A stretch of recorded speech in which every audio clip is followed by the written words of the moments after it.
सर्व पालक आणि विद्यार्थी मित्रांनो,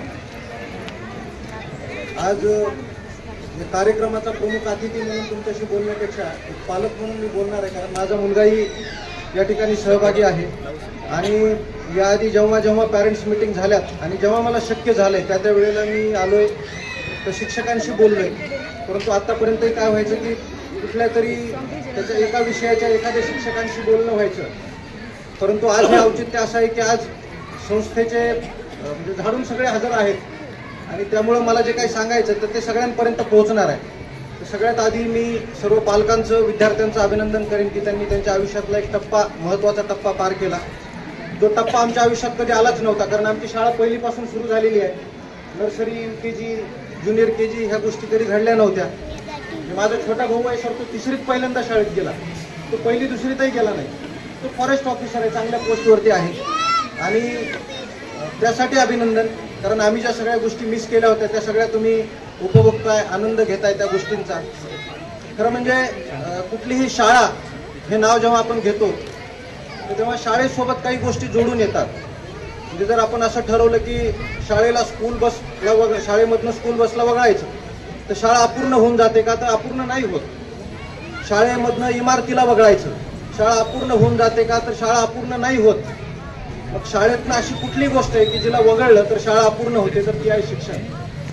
कारण शिक्षणासाठी म्हणजे कर्मवीर भाऊराव पाटलांनी झाडाखाली पण शाळा भरवली, किंवा रवींद्रनाथ टागोरांचं जे शांती निकेतन आहे ते निसर्गाच्या सान्निध्यात झालं। तिथं काही इमारती बघून ॲडमिशन्स घेतलेले नव्हते आणि तिथं जे घडले तर त्यांचं जगभरात नाव झालं, असे पर्सनॅलिटीज तिथं डेव्हलप झालेले आहेत। तर त्यामुळे शाळेला कनेक्टेड जर कुठली गोष्ट असेल तर ती आहे शिक्षण। आणि मग शिक्षण कुठल्या पद्धतीचं असेल किंवा कशाला आपण शिक्षण म्हणू शकतो याचा जर विचार केला तर दोन गोष्टी माझ्या नजरेसमोर येतात। एक म्हणजे पारंपरिक शिक्षण। पारंपरिक म्हणजे काय? तर जे पाठ्यपुस्तकात आहे, इतिहासाच्या पुस्तकात आहे, भूगोलाच्या पुस्तकात आहे, तुमच्या गणित विज्ञानमध्ये जे दिलेलं आहे ते त्याला आलं म्हणजे मग तो त्या अभ्यासातला हुशार झाला, अकॅडमिक मधला हुशार झाला। पण सर आपण बऱ्याचदा असं बघतो की काही मोठ्या पोस्टवरची माणसं असतात, IAS असतील, IPS असतील, आणखी कुठल्या तरी मोठ्या पोस्टवरती असतील, परंतु कधी कधी असं वाटतं की त्यांचे काही निर्णय चुकलेत किंवा माणूस म्हणून ते कमी पडलेत असं आपल्याला वाटतं। मग ही गफलत का झालेली असते?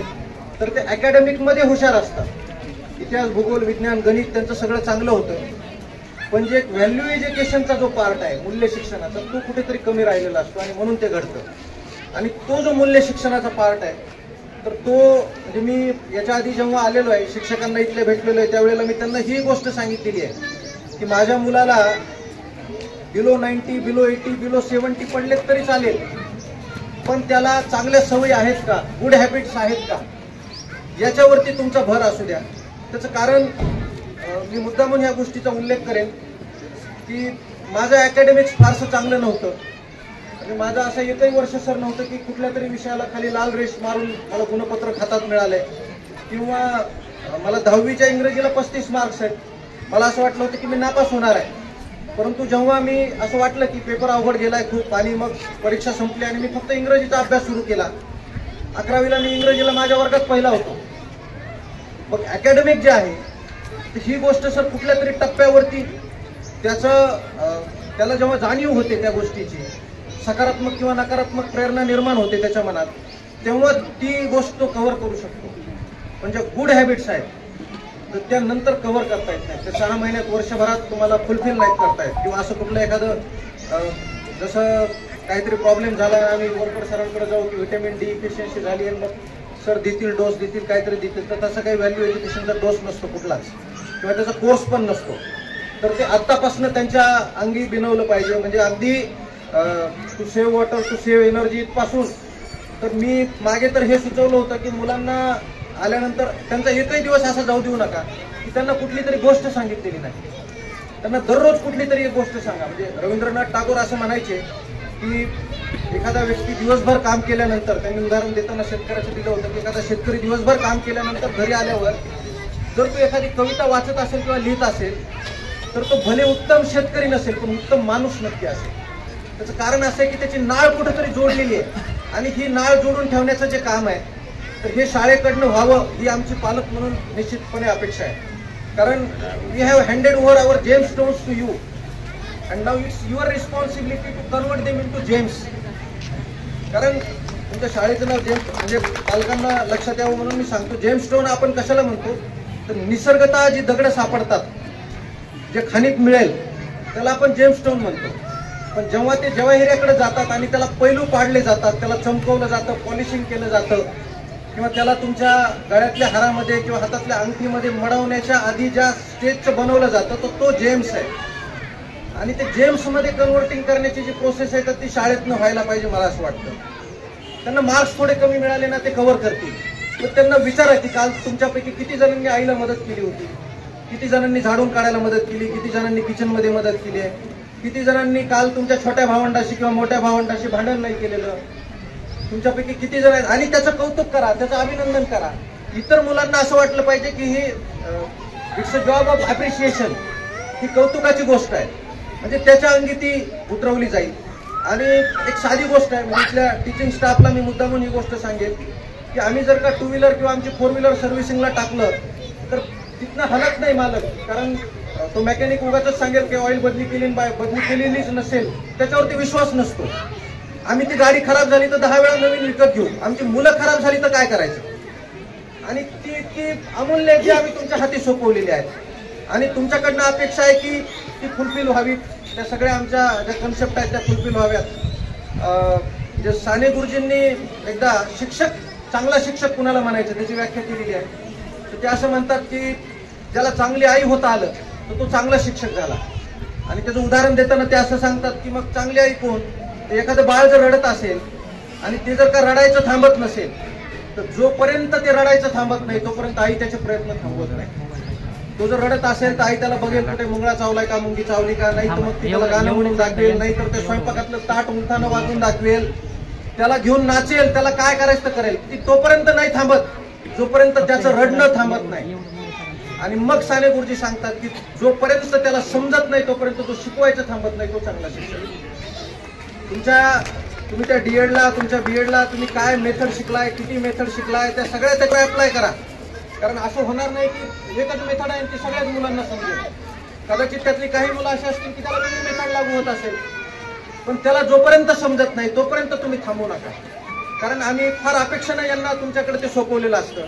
पण हल्ली होतं काय की आम्ही तुमच्याकडे येतो आणि मग तुम्ही असं सांगता की तो घरी काहीच नाही करत. तो घरी करत नाही म्हणून तर आम्ही पाठवतो. मग शाळा अस्तित्वातच आल्या नसत्या की जर सगळं घरीच केलं असतं तर. कारण आम्ही तर घरी काहीच करत नव्हतो, आम्हाला आमच्या शिक्षकांनी हे शाळेतच शिकवलेलं आहे. ही आमची अपेक्षा आहे. आणि मला असं वाटतं की ती निश्चितपणे तुम्ही पूर्ण कराल. काय असतं की सर तुमच्याकडे जसं कॅप्सूलचं ऑप्शन आहे तसं आमच्याकडे नाही आहे. म्हणजे काय होतं की तुम्ही औषध कडू लागू नये म्हणून ते कोटेड करून देऊन टाकता की ठीक आहे मग एकदा तू गिळलंच ना की मग काय प्रॉब्लेम नाही. पण इथं कॅप्सूल कोटेड नाही देत आहेत. काही गोष्टी थोड्याशा स्पष्टपणाने सांगाव्या लागतात आणि त्यामुळे ह्या गोष्टी तुम्हाला सांगणं गरजेचं होतं. त्याचं कारण असं आहे की मला आठवत नाही ते कोणाचं वाक्य आहे, परंतु असं सांगितलं जातं की जर तुम्हाला एखाद्या देशातलं इमारती पूल्स जर कोसळायचे असतील तर तिथले इंजिनियर्स खराब करून टाका. जर तुम्हाला तिथली आरोग्य व्यवस्था खराब करायची असेल तर तिथल्या डॉक्टरांचं शिक्षण खराब करून टाका. पण काय होईल, इंजिनियर्स खराब झाले तर काही पूल कोसळतील, काही इमारती कोसळतील. डॉक्टर्स खराब झाले तर काही व्यक्तींचं आरोग्य बिघडेल. परंतु जर शिक्षण व्यवस्थाच बिघडली ना तर पुढची सगळी व्यवस्था बिघडणार आहे. ही प्रशासनासहित बिघडणार आहे. तिथले डॉक्टर्स चांगले घडणार नाहीत, इंजिनियर्स चांगले घडणार नाहीत, शिक्षक चांगले घडणार नाहीत. म्हणजे जर का असं आपण ठरवलं एकदा की सगळ्यात बेस्ट नोबेल प्रोफेशन कुठलं आहे असं ठरवायचं, तसं तर प्रत्येक मला असं वाटेल की नाही पोलिसच जर नसले असते तर मग समाजाचं कसं झालं असतं, डॉक्टरांना वाटेल आम्हीच नसलो असतो तर कसं झालं असतं. पण तरीही मी प्रामाणिकपणे असं म्हणेन की जर यातलं सगळ्यात नोबेल प्रोफेशन कुठलं आहे तर ते आहे टीचिंगचं आणि शिक्षकांचं. कारण ते जर का नसले असते तर आम्ही कुणीच नसलो असतो. ते आहेत म्हणून आम्ही आहोत. मी मुद्दामून एक उदाहरण तुम्हाला असं सांगेन की मी जेव्हा शाळेमध्ये होतो आणि 7वीत होतो, मला आणखी आठवतो, आम्हाला मराठीचे शिक्षक होते भोई सर नावाचे. आणि एका ठिकाणी स्पर्धेसाठी आम्हाला ते घेऊन चालले होते. तेव्हा आता जसं सगळ्याच शिक्षकांच्याकडे 2 व्हीलर्स असतात, काही जणांच्याकडे 4 व्हीलर्स असतात, तसं तेव्हा नसायचं. म्हणजे माध्यमिकचे शिक्षक सुद्धा सायकलवरती शाळेत यायचे आणि ते त्या कॅरियरवर मला बसून त्या कार्यक्रमाला घेऊन गेलेले आहेत आणि त्यांच्या मिसेसने बनवून दिलेला डब्बा त्यांनी माझ्यासोबत शेअर केलेला आहे. ही जी ट्युनिंग आहे, हे जे बॉन्डिंग आहे त्या विद्यार्थ्यांच्या सोबत, ते तुमच्या सगळ्यांचं व्हावं. अजूनही त्या शिक्षकांचं आठवण झाली कुठल्याही आम्हाला ज्यांनी शिकवलं, त्यांचं नाव निघाला, कुठं उल्लेख निघाला, तर मग मन भरून येतं किंवा त्या आठवणी जाग्या होतात. तर असं बॉन्डिंग तुमच्या सगळ्यांच्या सोबत ह्या विद्यार्थ्यांचं जमा व्हावं. एक गोष्ट फक्त मी सुचवेन, मी जे आणखी इम्प्लिमेंट केलेली नाही. मी काल परवाच आमच्या मॅडमशी बोलताना असं म्हणालो होतो की मला 2 मुलं आहेत आणि दोन्ही तुमच्या शाळेत शिकतात. अन्वी आहे ती 3rd ला आहे, जी आता 4th ला जाईल, आणि विश्वक आता 1st ला जाईल. मी तिला असं सुचवलंय की आपण दोघांची पण एक सेपरेट डायरी करूया, विश्वकची डायरी आणि अन्वीची डायरी. मग आम्ही त्याच्यात काय करणार आहे, तर मी एके दिवशी तिला लोणारला घेऊन गेलो, तर मी त्याच्यात लिहिल की मी आज रोजी तिला लोणारला घेऊन गेलो. मी परवा तिला द्राक्षाच्या बागेत घेऊन गेलो, द्राक्षाची बाग कशी असते दाखवण्यासाठी. आणि तिला तिथे घेऊन गेल्यानंतर मला आठवलं की योगायोगाने मी नेमका 3री ला होतो जेव्हा मला माझे बाबा द्राक्षाची बाग दाखवायला घेऊन गेले होते. ही गोष्ट मी विसरून गेलो होतो, पण मी तिला बागेत गेल्यानंतर मला आठवलं आणि मग मला क्लिक झालं की अरे आता ठीक आहे, ही मला ऍक्च्युली माहित असायला पाहिजे होतं, मी विसरून गेलो होतो. पण हे जर माझी एखादी डायरी असली असती तर माझ्या लक्षात राहिलं असतं. मग आम्ही ठरवलं की त्या दोघांची पण एक डायरी करू आपण, आणि मग त्याच्यात आपण लिहू की आज विश्वकला लोणारला नेलो. विश्वक लहान आहे, UKG, त्याला नाही आठवणार मोठं झाल्यानंतर. पण जेव्हा तो ही डायरी बघेल, मी हे का सांगतो हे मी सांगतो तुम्हाला. मी तर पारदला पोस्टेड असताना सर एक MBBS झालेला मुलगा, डॉक्टर आहे तो, आणि त्याचे काका आधी माझ्याकडे आले आणि त्यांनी सांगितलं की सर मी माझ्या पुतण्याला घेऊन येणार आहे आणि त्याला थोडंसं जर काही गायडन्स करता आलं तर करा. आता ऑलरेडी तो एक डॉक्टर आहे, त्याला आणखी काय घडवायचं आता तुम्हाला, त्याला काय गायडन्स करू. ते म्हणे प्रॉब्लेम तो नाहीये, प्रॉब्लेम हा आहे की तो त्याच्या आईवडिलांचं काहीच रिस्पेक्ट नाही करत, तो त्याच्या नातेवाईकांना काही किंमत नाही देत, आणि त्या अँगलनं त्याचं गायडन्स करा. मी हा विचार करत होतो की तो IAS IPS होऊन जर त्याच्या आईवडिलांची काहीच किंमत करणार नसेल, त्यापेक्षा कुठेतरी तो क्लर्क झाला तरी तो सफिशियंट आहे की जो त्याच्या आईवडिलांची किंमत करतो, त्याच्या आईवडिलांची सेवा करतो, त्याच्यासाठी ते मूल्यवान आहे. आणि म्हणून ह्या आठवणी जर का त्यांच्या जिवंत ठेवायच्या असतील तर मी शाळेला पण ते सुचवून की तुम्ही एक अकॅडमिक त्यांची डायरी ठेवा, की त्यांना ज्या शाळा बदलली तर त्याला सांगा की दुसऱ्या शाळेत जाशील तेव्हा ती मेंटेन ठेव. तुम्ही कलर शीट्सला त्यांचा जो व्हिजिटचा प्रोग्राम ठेवला होता, अतिशय सुंदर होता, मी स्वतः आलो होतो, मला खूप आवडलं. पण मला नाही वाटत की विश्वक जेव्हा 20 वर्षाचा होईल तेव्हा त्याला आठवेल. पण हेच जर त्याच्याकडे डायरी असेल तर त्याला हे लक्षात येईल की माझं UKG जेम्स स्टोन मध्ये झालंय आणि तेव्हा अमुक तारखेला त्या शाळेतले शिक्षक मला इथं घेऊन गेलेले होते. ह्याच्या मेमरी स्टोअर करण्याचं जे काम असेल ते पण आपण ह्याच्यातनं करू शकतो. मी पुन्हा एकदा सगळ्यांना, शिक्षकांना, पालकांना खूप सगळ्या अपेक्षांच्या सह शुभेच्छा देतोय की तुम्ही त्या फुलफिल कराल. मला माहित आहे की तुम्ही काही देव नाहीत, आमची अपेक्षा तशीच आहे की तुम्ही त्यांना, कारण तुमच्या ताब्यात दिले तुम्ही घडवणार आहेत त्यांना देवासारखं असं वाटतंय, तर ह्याचा अर्थ तुम्ही तसे असला पाहिजेत. पण तरीही त्या अपेक्षांसह मी त्या शुभेच्छा देतोय आणि सगळ्याच पालकांना आणि त्या विद्यार्थ्यांनाही शुभेच्छा देतोय की त्यांनी एका पुन्हा त्या नवीन टप्प्यामध्ये ते प्रवेश करत आहेत. मला या ठिकाणी बोलवलं आणि मला वाटतं जर मी असं बोलणारे माहित असतं कदाचित बोलवलं नसतं सरांनी, तरीही बोलवलं आणि या ठिकाणी बोलण्याची संधी दिली त्याबद्दल तुमच्या सगळ्यांचे आभार मानतो आणि थांबतो. धन्यवाद.